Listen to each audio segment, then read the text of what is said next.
Your driving test, you need to be alert, you need to be, on point, you need to be on time, you need to understand instructions.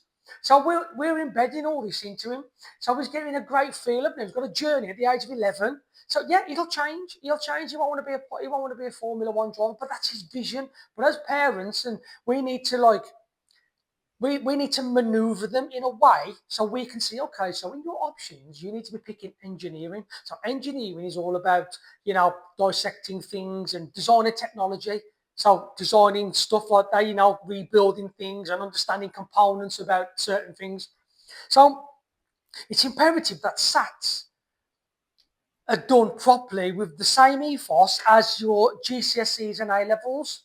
Yeah, I know they don't mean as much because you've got a load of catch up time. But if your son or daughter's doing really, really well in its SATs, when he or she goes to secondary school, you're thinking to yourself as a parent, like, yeah, man, we're good, man. He or she will do really well here. He or she will do really, really well here because we already know what's happened in SATs. We already know that it's past them.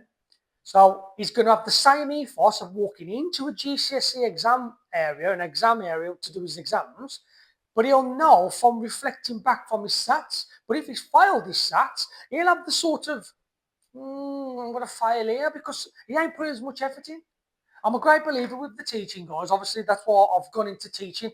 And you will understand my view and my path of the reason why I've gone into teaching at an age where I was and why I'm so passionate about it, because the society nowadays will eat our children up. It will eat our children up because there's nothing for us. There's nothing for us. Never mind them.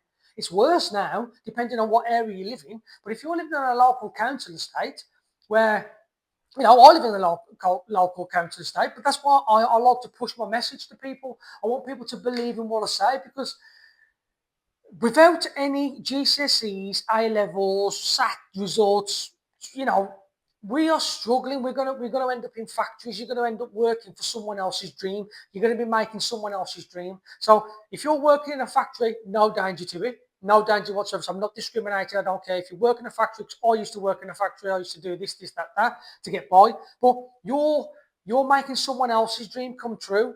He sat down the one day and thought, he or she thought, right, I want to own my own business. My own business is going to be, I want to produce chairs. So there's a chair in front of me. So he's building chairs, but what he's done, he took a step back, brought someone in to build them for him. He's generating money. So he can sit back and let someone work for him. That's his dream. What's your dream? If you want to be an aeroplane pilot